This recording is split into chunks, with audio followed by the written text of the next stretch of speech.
Hello everyone, welcome back to हमारी अपनी पाठशाला एजुकेशन फॉर एवरीवन। आज हम peoples resistance against British rule before 1857 का सेकेंड पार्ट करेंगे। जहां हमने फर्स्ट पार्ट में सिविल अपराइजिंग के बारे में पढ़ा था, अब हम peasants movement with religious overtone के बारे में पढ़ेंगे। पीजेंट मूवमेंट था किसानों के द्वारा किए गए रिवोल्ट। तो आखिर किसानों को क्या ज़रूरत पड़ी इस रिवोल्ट की, और उन्होंने इस रिवोल्ट को कब, कैसे और क्यों किया। तो सबसे पहला रीज़न तो यही था कि जो ईस्ट इंडिया कंपनी थी, उन्होंने किसानों को बहुत हद तक शोषित किया। वो इतने लालची हो गए और साथ साथ उन्होंने ऐसे पोस्ट बनाए ज़मींदार और लैंडलॉर्ड्स के, उन सब ने भी मिलकर किसानों को शोषित करके इस रिवोल्ट को जन्म दिया। दूसरे कारण ये थे कि इकोनॉमिक पॉलिसीज़ जो ब्रिटिश ईस्ट इंडिया कंपनी ने बनाई थी, वो सारी की सारी पॉलिसीज़ इन किसानों के अगेंस्ट ही थी। जैसे कि नील की खेती करना और ज़्यादा से ज़्यादा टैक्स देना। अगला रीजन है हैंडीक्राफ्ट इंडस्ट्री का बर्बाद होना। जो ब्रिटिशर्स थे वो तो इंडिया से रॉ मटेरियल बहुत सस्ते दामों में ले जाते थे, ना ही उन पर कोई टैक्स लगता था, और वो वहाँ से फाइनल गुड्स मशीनों द्वारा बना के बहुत सारे अमाउंट में ले आते थे और उसके बाद उन्हें महंगे दामों में बेच देते थे। और जो इससे इंडियन वर्कर्स थे उनका तो काम छिन गया। दूसरा, उन्हें हैवी टैक्स दे के, अच्छे दामों पे पैसे दे के सामान ख़रीदना पड़ता था, वहाँ उनको लॉस होता था। और इस कारण वो जो हैंडीक्राफ्ट्स वर्कर थे वो एग्रीकल्चर में चले गए। एग्रीकल्चर में धीरे धीरे जाते जाते वहाँ भी इतनी भीड़ हो गई कि वो सस्ते से सस्ते दामों पे भी ब्रिटिशर्स के अंदर काम करना शुरू कर देते थे। यानी हर जगह से जो भी किसान थे वो शोषित ही हो रहे थे और उन्हें पैसों की कमी हर जगह से ही थी। फाइनली रीज़न एक और था कि एडमिनिस्ट्रेशन एंड जुडिशियल सिस्टम भी बहुत वीक था सिर्फ ब्रिटिशर्स के द्वारा किसानों के लिए। किसान अगर किसी भी तरह की कंप्लेंट या फिर कुछ ऐसा उनके अगेंस्ट जाते थे तो उन्हें सप्रेस कर दिया जाता था और उन्हें न्याय नहीं मिलता था।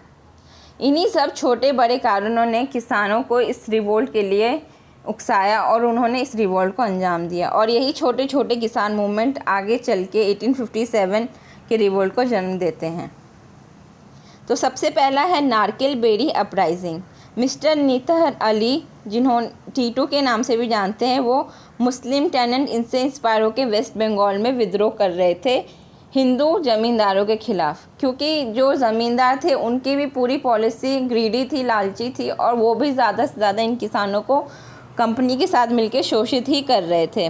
उन्होंने हैवी टैक्सेस लगा दिया था फर्जाइज पे। उन्होंने इंडिगो प्लांटर्स के ऊपर भी टैक्स लगा दिया था। इवन जो उनकी खेती थी, उन्हें अपने मर्ज़ी से खेती नहीं करने को मिलती थी। उन्होंने कहा था कि सिर्फ नील की खेती करनी है, और नील की खेती करने का सबसे बड़ा लॉस किसान ही उठाते थे, क्योंकि अगर नील की खेती जहाँ हो जाती थी वहाँ कोई और क्रॉप्स नहीं फिर अच्छे से ग्रो कर पाते थे।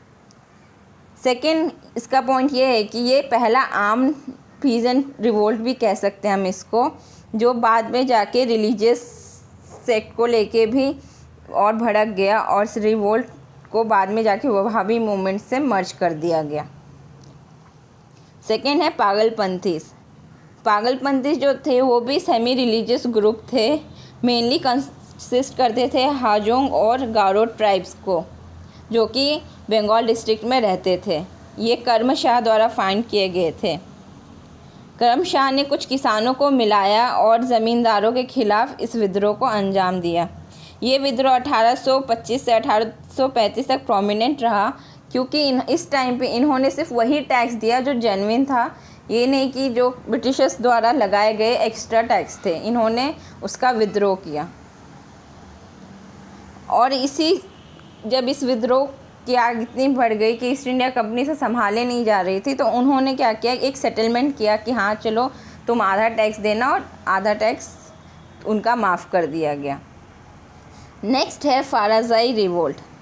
फाराजाई जो थे वो मुस्लिम सेक्ट के फॉलोअर्स थे, जिसने बनाया था हाजी शहरात अला ने, जो कि ईस्टर्न बंगाल में ही थे, फरीदापुर में। वो एक रेडिकल रिलीजियस, सोशल और पॉलिटिकल चेंज लाना चाहते थे वहाँ के किसानों के लिए और वहाँ की सराउंडिंग के लिए। शहरत अली शाह जो थे वो दादू मियान के बेटे थे। उन्होंने इंग्लिश को बंगाल से भगाने के लिए इस सारे रिवोल्ट को अंजाम दिया, जो कि 1819 से 1860 तक चला था। ये सेक्ट सपोर्ट करती थी बेसिकली फार्मर्स को ही, और ये सारा जो भी कंट्रीब्यूशन था 1838 से 1857 तक कंटिन्यू रहा था फर्जी डिस्ट्रीब्यूशन द्वारा। जो मोस्ट ऑफ दी फराजीज थे उन्होंने ज्वाइन किया था वहाबी रैंक को। ये भी बेसिकली किसानों के लिए ही था और किसानों द्वारा ही था, ताकि वो जो भी हैवी टैक्सेशन या उन पे जो भी जुल्म हो रहे हैं उन सब का विद्रोह कर रहे थे। नेक्स्ट है Moplah uprising. Moplah uprising 2 phase में हुआ था, एक तो 1857 से पहले और एक तो 1857 के बाद केरला के मालाबार रीजन में, और इसको भी काफ़ी सप्रेस करने की कोशिश की गई थी, पर ये अपराइजिंग जो थी वो काफ़ी हद तक फैल चुकी थी और इसलिए ऑफिशियल्स को इसके आगे झुकना पड़ा। और इसी के बाद फेमस 1857 रिवोल्ट हुआ और इसने काफ़ी अच्छा भाग लिया था 1857 के रिवोल्ट में भी। 1836 से लेके 1854 तक बेसिकली 22 रिबिलियंस हो चुके थे, जो कि अंग्रेज़ों को या अंग्रेज़ी सत्ता की नींव हिलाने के लिए काफ़ी थे। सेकेंड मोपला अपराइजिंग जो थी वो नॉन कांग्रेस या खिलाफत सपोर्टर्स के साथ मिलके थी, और जो भी मोपला के फार्मर्स थे उनका बस यही डिमांड था कि वो हैवी टैक्स एक्स्ट्रा जो उन पे ड्यूटी लगाई गई है उन सब का विद्रोह करेंगे और वो नहीं देंगे। Peasants role in 1857 revolt. किसानों का रोल, अब ये तो 1857 से पहले हमने किसानों का रोल पढ़ा, पर अब 1857 में किसानों का रोल क्या रहा था। 1857 रिवॉल्यूशन जो था वो एक सबसे बड़ी बात तो वो सिर्फ कुछ ही रीजन में फैला, जो कि नॉर्थ ईस्ट से लेके नॉर्थ एरिया तक और कुछ सेंट्रल एरिया तक था, तो इसलिए किसानों की ज़्यादा पार्टिसिपेशन नहीं हो पाई थी। बस वो इन्हीं क्षेत्रों में रह गई थी, बिहार, बंगाल, मेरठ, पंजाब, यूपी। जो पीजेंट थे उन्होंने काफ़ी, जितने भी थे उन्होंने इसके लिए काफ़ी कदम उठाया और वो इस रिवोल्ट में सेनानियों के साथ मिलके पार्टिसिपेट कर रहे थे।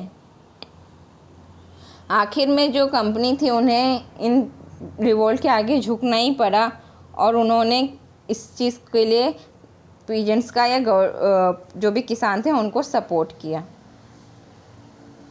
तो आई होप आपको ये वीडियो समझ आया होगा और पसंद भी आया होगा। अगर आपको ये वीडियो अच्छा लगा तो इस वीडियो को लाइक शेयर करें और मेरे चैनल को सब्सक्राइब करें। Thank you for watching.